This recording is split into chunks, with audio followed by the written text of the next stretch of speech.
Get out the insurance cards, get out the copays. The office is open, my friends. Brought to you by drroto.com.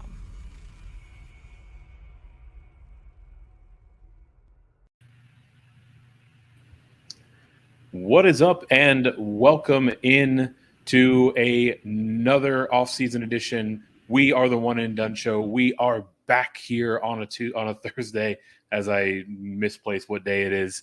I am Eric Romoff, your host at Fantasy Nav on Twitter, and he is the captain of our ship, waiting for maybe a couple more big names on that big board. MC Holland 34 on Twitter. Mike, how is it going as we are back again?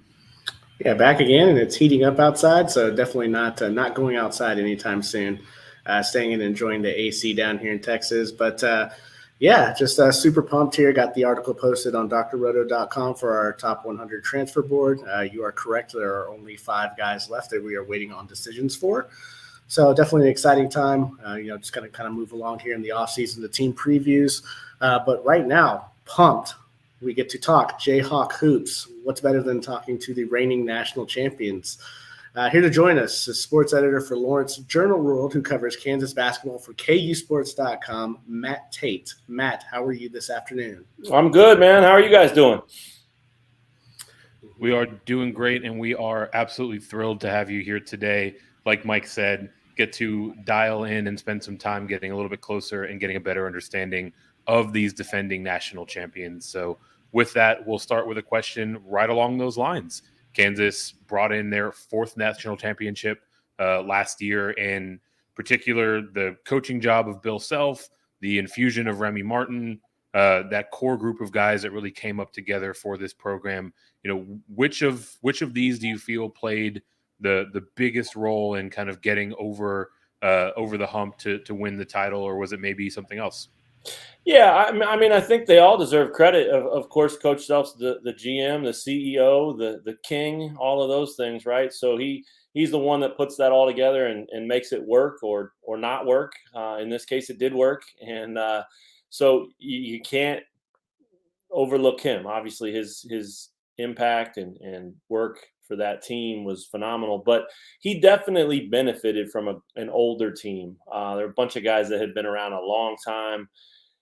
Had put their time in, had experienced a lot of highs and a couple of lows, including losing in the second round a year earlier in historic fashion to USC up in Indianapolis. I mean, they just thoroughly beat down in that game, second round game in the 2021 tournament. So, that, to be completely honest with you, was probably as much of it as anything. Those guys were so upset by that performance and by that beating, and it was largely the same team. They did bring Remy Martin in, but a lot of the same starters, a lot of the same dudes, and they just went to work in the offseason and said, we're better than that.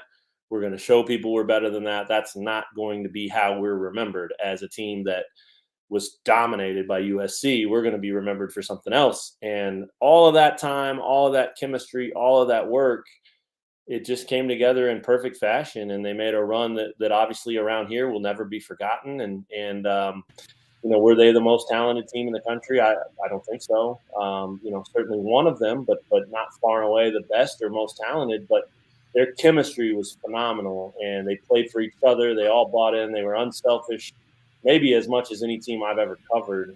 They really did not care about who scored or who did what. They just wanted to win, and they wanted to win for themselves and for each other and for Coach Self and everything. And all of that sort of brought together, led to what it led to. And then in the tournament, they probably were as good as anybody in the country. Obviously, they made the run to prove it, but the way they were playing heading into the March Madness and that kind of started with the last couple of games of the regular season, but certainly in the Big 12 tournament where they just shredded people. Their confidence really spiked there, and they never came down. And next thing you know, they found a way to win 6 in a row, and confetti's falling, and they're selling a bunch of papers, and everybody in Lawrence is happy, and life's good, So it was it happened fast. It came out of nowhere, kind of.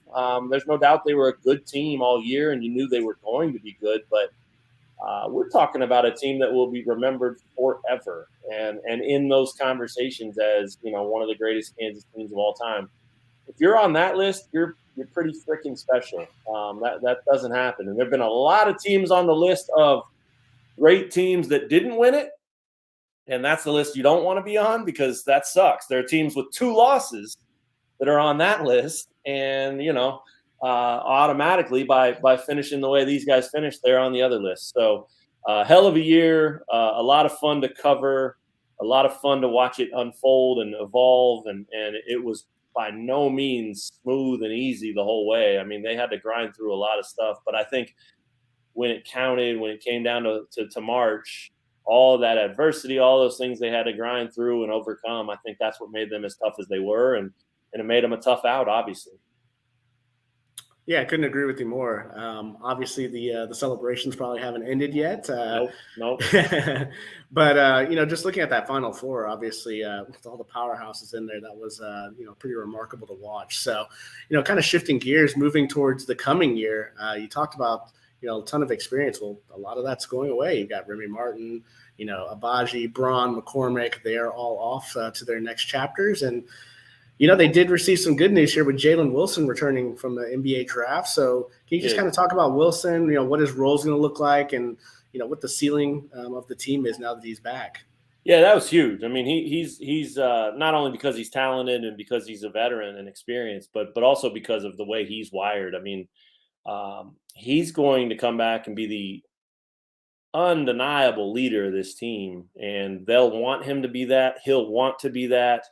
Him and Coach Self have already had conversations to that end, and so I think it's going to fit him really well. He's been waiting for that type of role, and was in a lot of ways born for it. So don't tell him that this team can't make another run, because that's why he came back. It wasn't just to have fun or go to humanities class on a Tuesday. He's definitely not. He'll go, but he's not here for that. He's here to make another run and to build his case for the next level and to show people what he can do in a different role. And it will be a different role. He was a huge part of that team. I mean, he was, I think, 2 or 3 rebounds short of averaging a double-double for the entire tournament. So over 6 games, that's pretty damn good. And he was a huge part of their team. But Ochai was the All-American. Remy was the flashy guy. Big Dave was their big guy, right? Like they had other guys that you look to maybe before you look to Jalen. They wouldn't have won it without any of them. There's no question about that. But he'll be ready for that next role, that next responsibility that comes with being the face of the program, and he'll have help. I mean, DeJuan Harris, underrated point guard if ever there were one. He's back. He's a veteran. He's so good and so much better than people realize. So there's 2 starters off of last year's team that not every title defending team gets to have.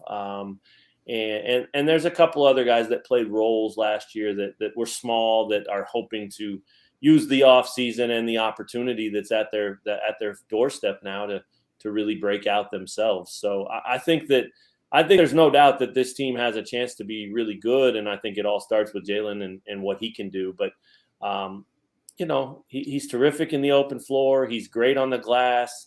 He can turn the corner and get downhill as well as anyone, and he's tough to keep out of the paint. When he gets driving to the rim, you either foul him or he finishes, or sometimes both. I mean, he's just so strong and his balance is so good. So there'll be a lot of that, but again, the way he's sort of been coached up here, right? Like his mentality, DeJuan Harris's mentality, all the new guys, all the guys trying to take a bigger step forward toward a new role.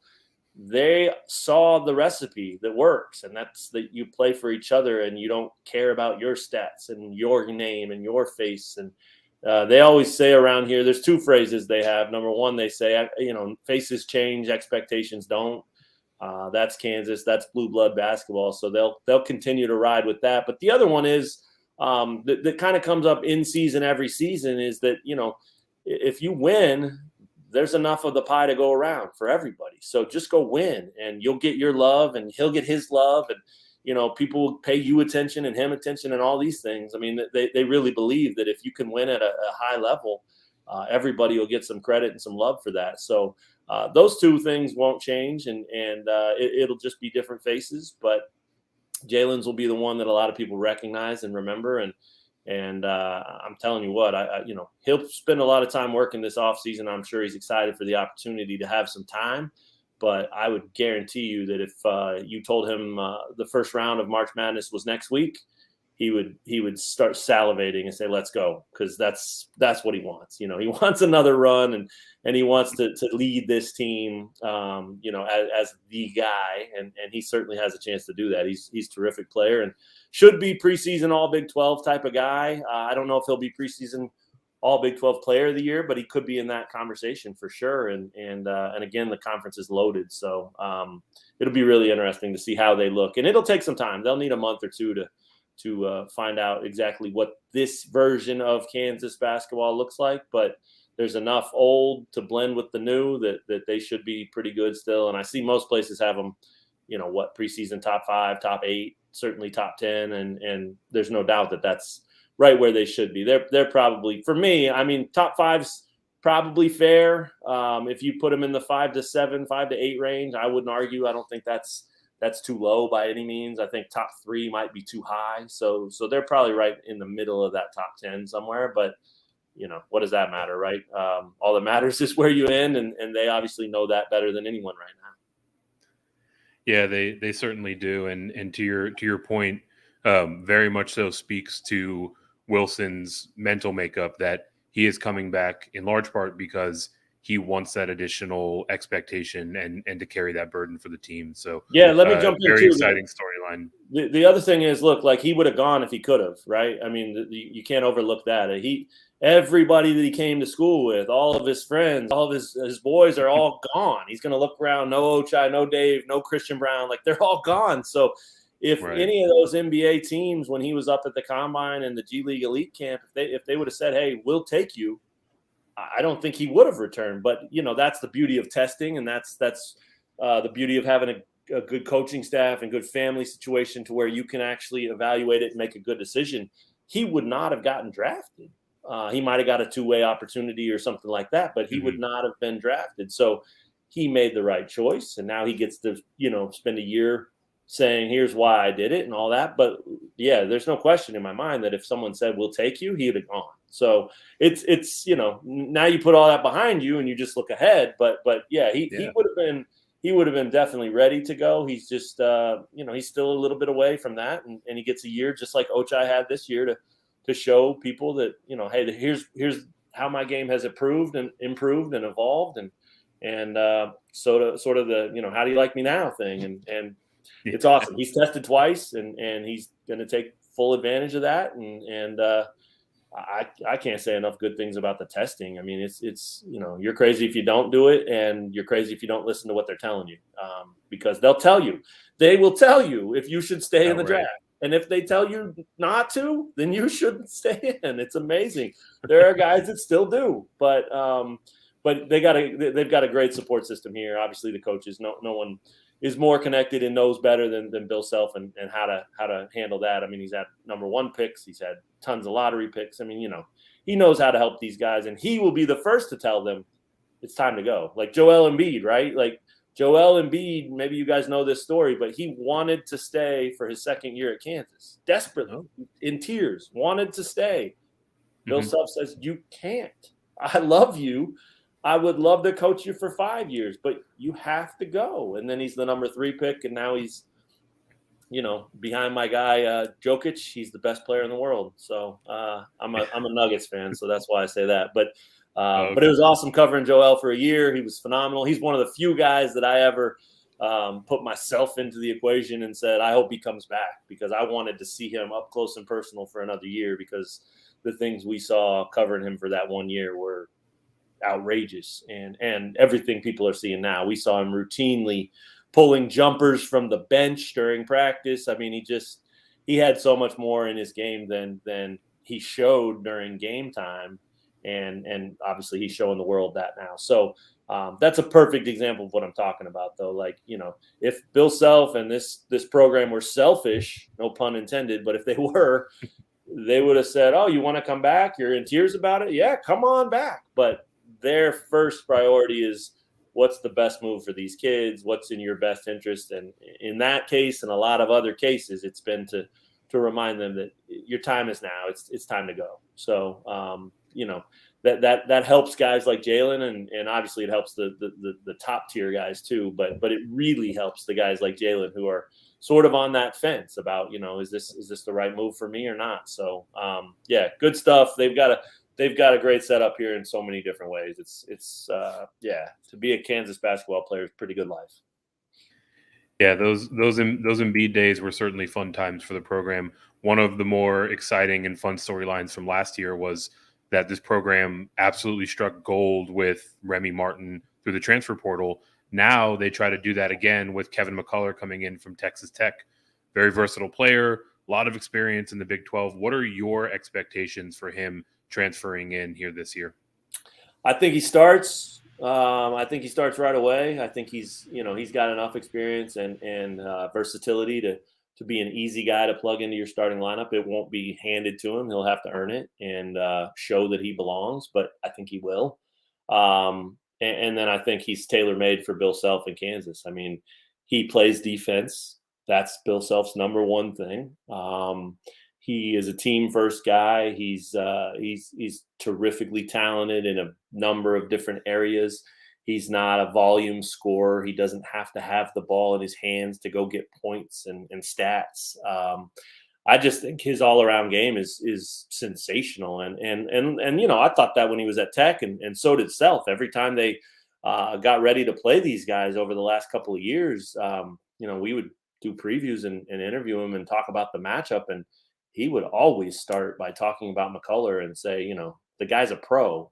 So we knew we liked him. Didn't know he wanted him on his team. That changed when the transfer portal became a thing. So, that's new, but it's a great fit. It's a great marriage. And I talked to Kevin the night he made it official that he was pulling his name out of the draft, and he's ecstatic, man. He cannot wait. He's here already.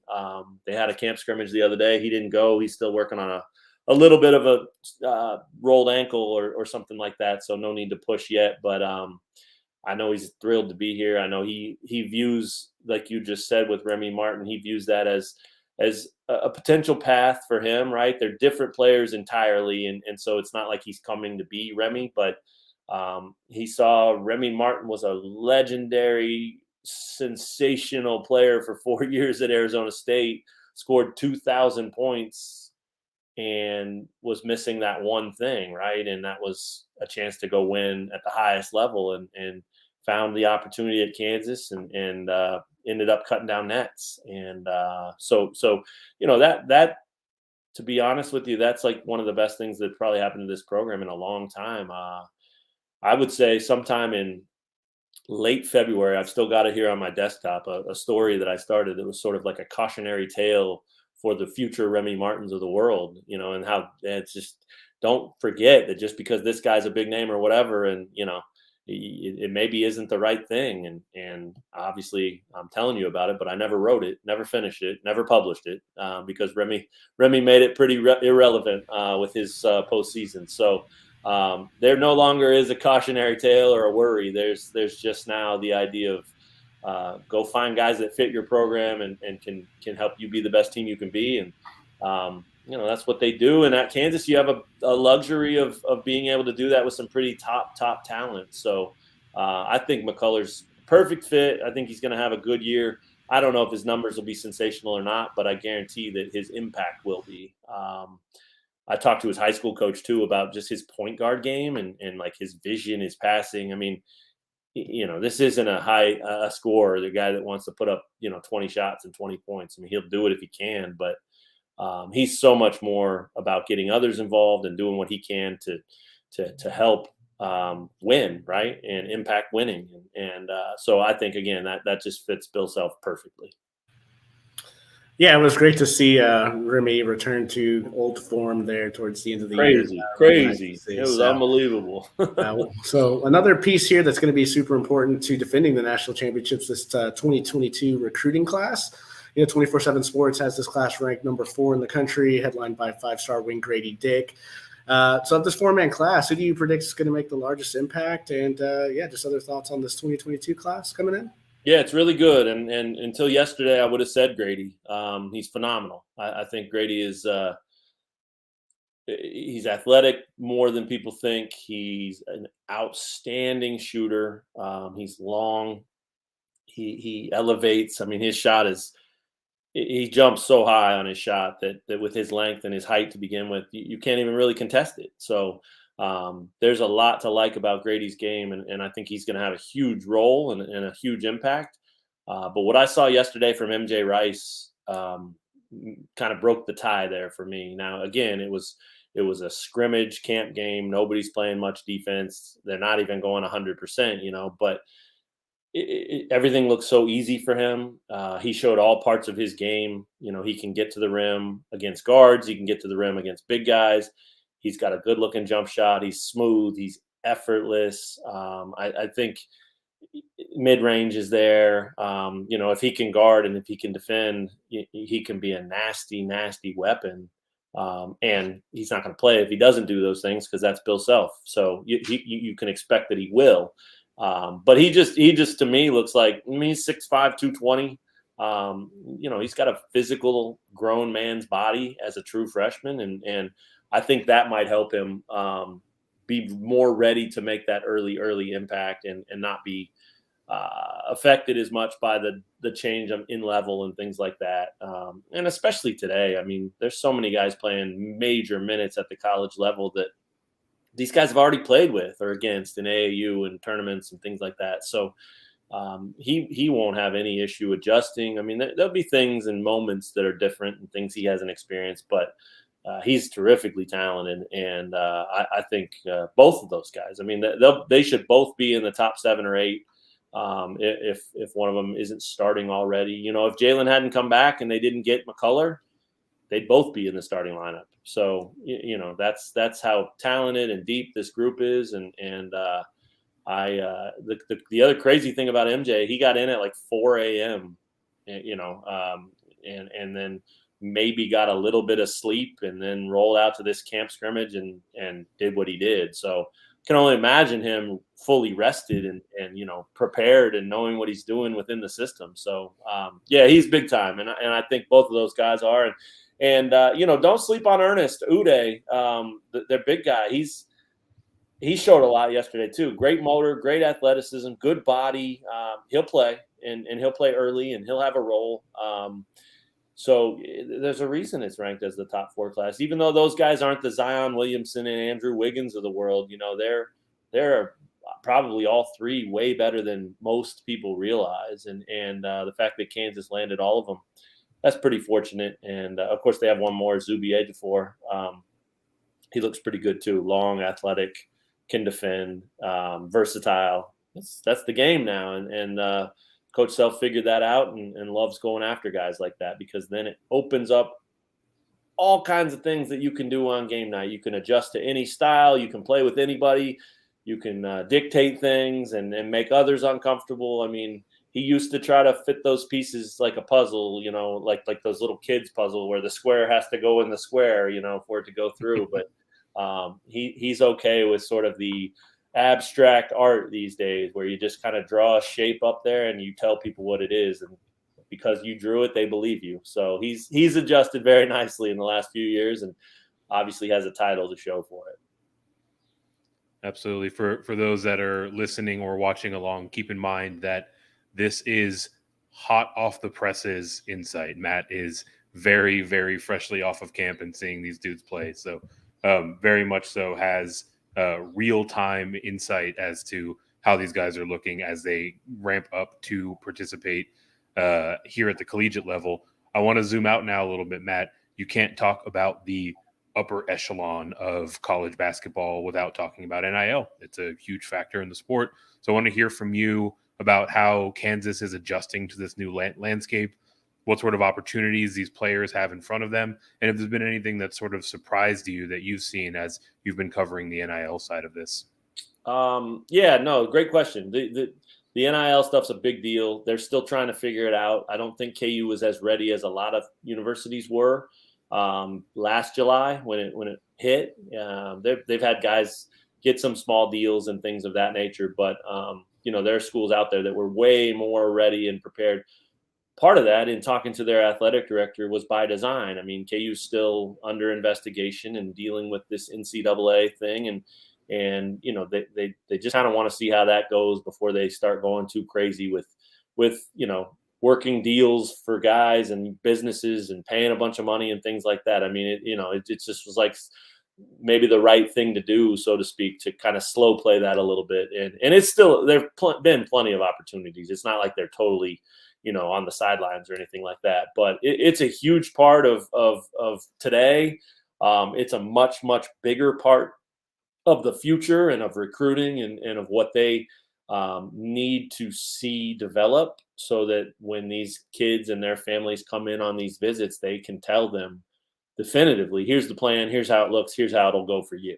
And then there's no question, right? Like you just immediately understand it, rather than, well, yeah, we're interested in that and we'll see how it goes. Like you tell a kid that now, you're out. They'll drop you, and so I know they're working hard. I know it means a ton to Coach Self. He's involved in trying to figure out the best plan and approach for them to move forward with this. And because it's Kansas basketball, because they understand it and realize the importance, when it all settles, whether that's 3 months, 6 months, 3 years, whatever it is, they will have as good a system and program for NIL as anyone in the country, I would imagine, across all sports. I mean, it's taken a little bit of time to get there, but they will get there.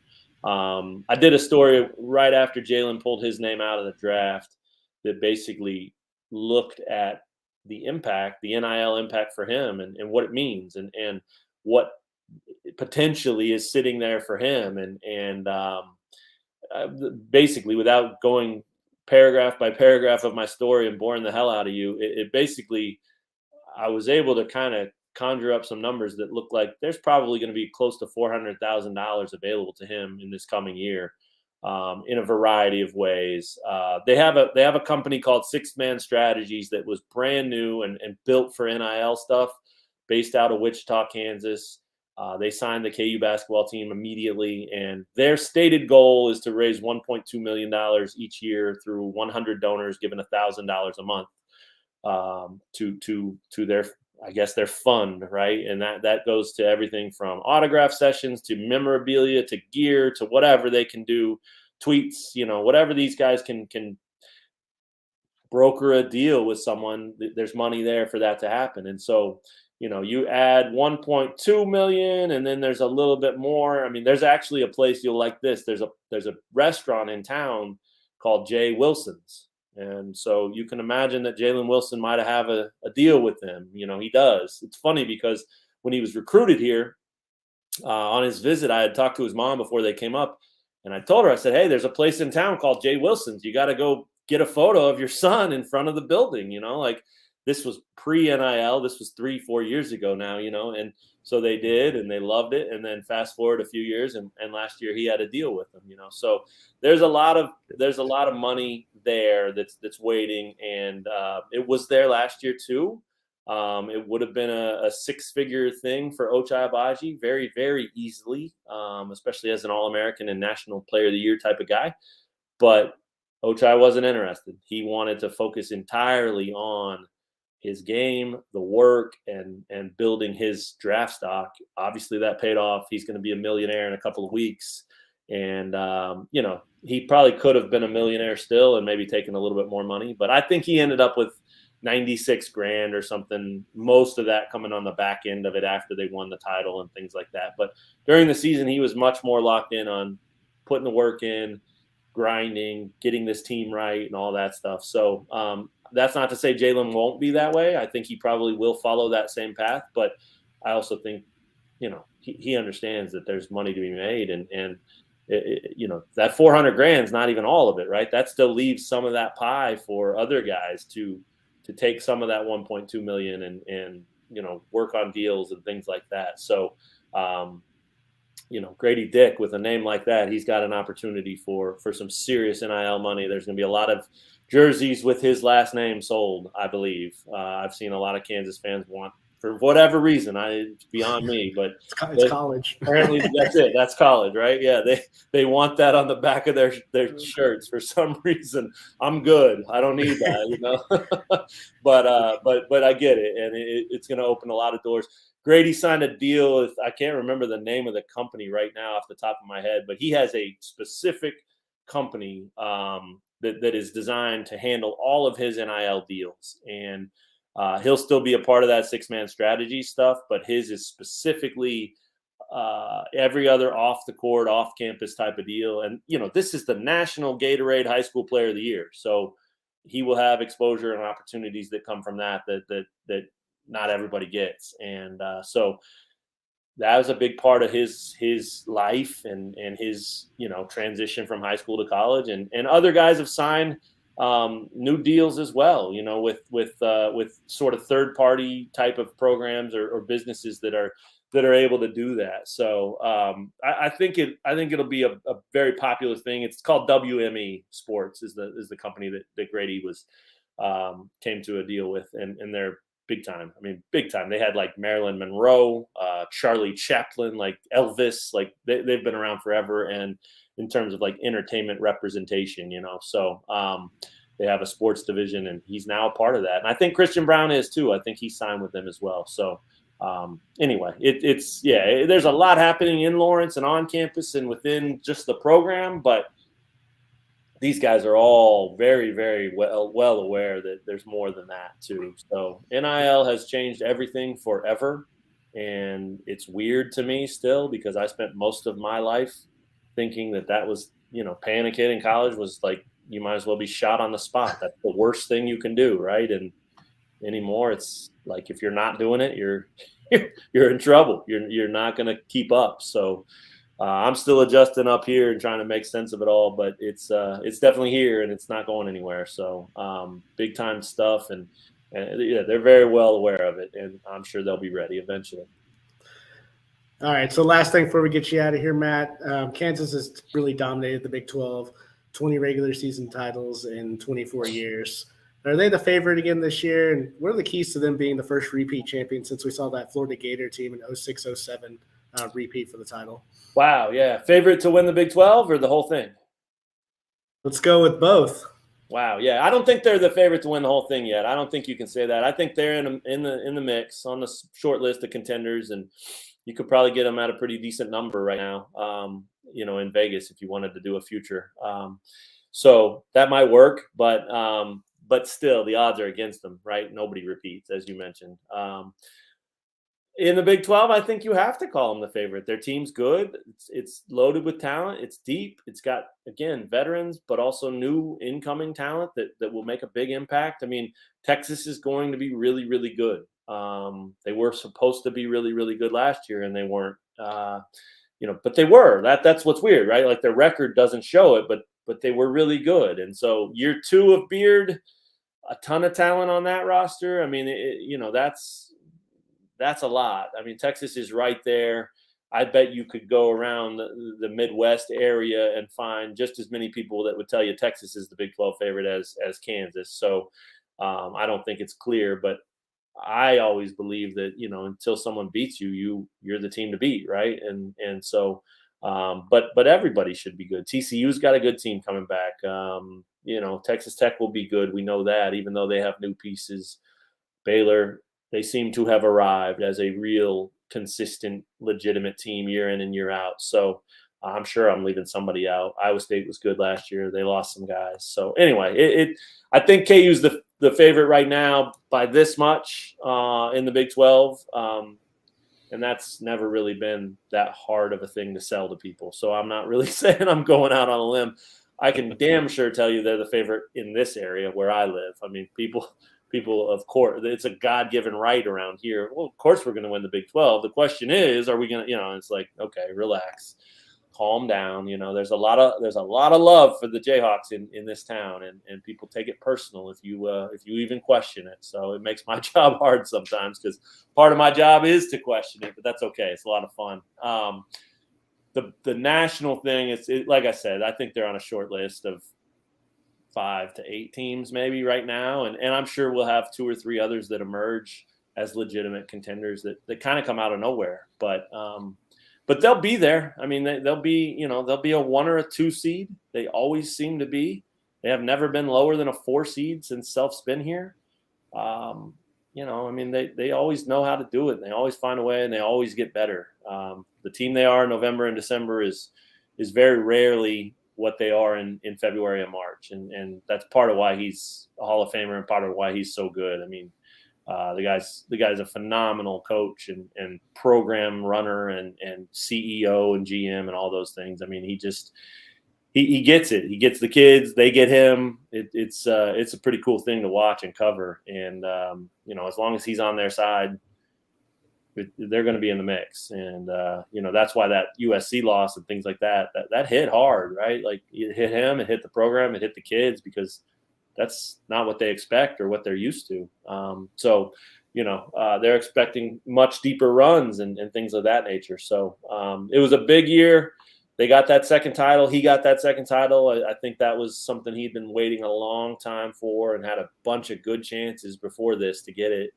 The fact that it came out of nowhere really, I think, made everybody just relish in it even more. They just, like you said a minute ago or earlier, they're still celebrating around here. I mean, they are still celebrating, and they should be.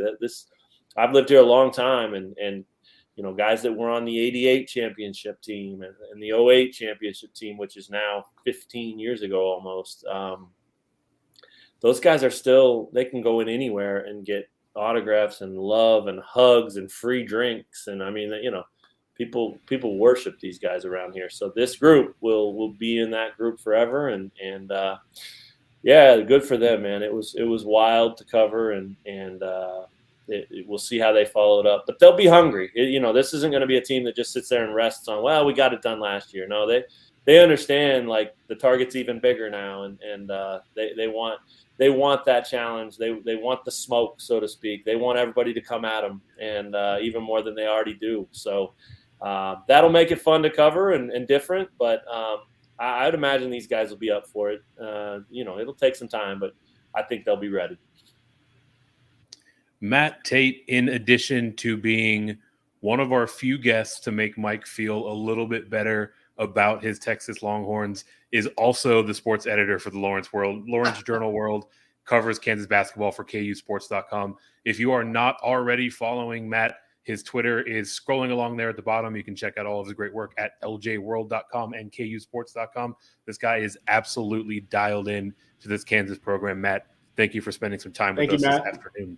Yeah, you guys, thanks very much. Holler anytime. It was fun, and you guys have a nice thing going here, so keep it up and hook them, right, Mike? I mean, I love the burnt orange, man. I love the burnt orange. I think that color's killer. I like their program. I like Coach Beard a lot. Jarence Howard's at Texas now, who was a self-assistant a long time, and I got nothing wrong with Texas. But I don't root for anybody. So people around here don't agree with me, but that's okay.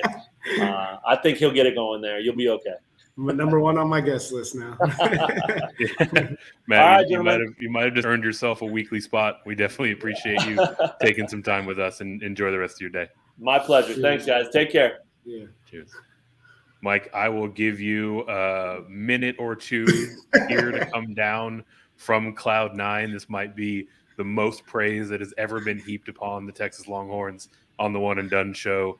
Now that you've hopefully caught your breath a little bit, we had another name from your big board choose where they're going to play. Why don't you update the people on the latest landing spot? Yeah, so the last guy in our top 10, Isaiah Mosley, Missouri State transfer here, averaged over 20 points per game. A lethal score, is staying in Missouri and going to the flagship here. So he's going to join the Missouri Tigers.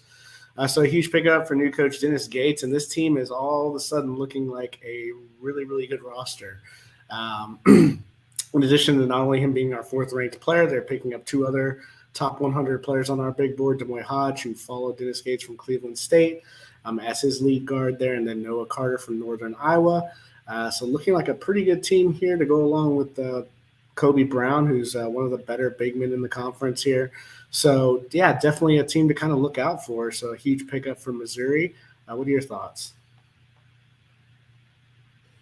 Yeah, this looks like an entirely different Mizzou team, right? And it's kind of hard to get a gauge of where they're going to settle in a very stacked SEC all of a sudden, right? People typically associate SEC with football, and rightfully so. But I mean, there are going to be some squads trotting out there this season and in seasons to come for the SEC. So definitely have positioned themselves to do better in their conference, but it's really hard to put a finger on exactly where this team is going to land, if they've done enough to stay competitive with the Auburns, with the Arkansas, with the LSUs of the world. So definitely be a fun storyline to watch. Yeah, and then we also had news that our number 75 player, Keon Brooks Jr., he is heading out west from Kentucky, and he's going to land with the Washington Huskies. Almost averaged 11 points per game there with Kentucky. Yeah, he's a really talented player. He's going to be a double-double threat out there. Just playing in the shadows of Oscar Tshiebwe obviously didn't afford him a lot of time to shine. So now he's going to obviously be one of the centerpieces for this Huskies program. So definitely looking forward to him taking a leap. Should be plenty productive for them. So any thoughts on Brooks before we wrap up? Really just another question, right? You mentioned that he was just under 11 points per game average last season. I tend to agree that we're probably looking at a double-double machine there up there in Washington. I guess my question for you, do you think he's going to be one of those guys that just kind of ekes over that line, stays around 10, 11 points and 10, 11 boards? Or do you think that he takes an even more expanded role now that he's not fighting, or rather waiting behind Tshiebwe for some playing time? Yeah, so I think for me with Brooks, it's just more of opportunity. He doesn't have the biggest offensive game, but, averaging 11 points, there's room for growth here. He's still going to get the minutes, but there's not going to be the big guy in the middle there clogging up 15 rebounds, 16, 20 rebounds a game. So, definitely some opportunity for putbacks, and then obviously being more of a centerpiece where you don't have guys like Tshiebwe and Ty Washington, having the ball in their hands. Severe Wheeler, he's going to afford more opportunity for Brooks. I would imagine he would get up to, 13, 14. Would be surprised to see him at 15 points per game and challenging for, 8 to 10 rebounds a game. So definitely someone that I'm really looking to, roster early in DFS perspectives here. So, it's going to be interesting following him as he takes the move out west. Man, sounds like he's got the makings to be one of our favorite types of plays, the late night hammer on any given slate. So another name to add to our little book of names as we are expecting to absolutely crush CBB DFS, specifically in the early parts of next season, but obviously keep it rolling all year long. With that, we will keep it rolling over to drroto.com. That is where you can find all of Mike's fantastic work. He mentioned that he just finished an article about that big board. So if you want to see his thoughts on the top, it's still 100, 101, like we talked about last time, transfers in the college game, you can see where they're coming from, where they're going to, what their contribution looked like last year. It's really the best place to get all of that information consolidated down into one spot. Best way to get access to that, get yourself signed up. You will have access to all of Mike's work as well as the rest of our colleagues over at drroto.com. And you will have access to our members only Discord, where once the season spins up, we are going through the ins and outs of particular plays, roster construction, everything that you need to get this bread in DFS. Thanks for stopping by the office. Get your fantasy prescription by subscribing to the channel and checking out drroto.com. And until the next visit, be well and take care.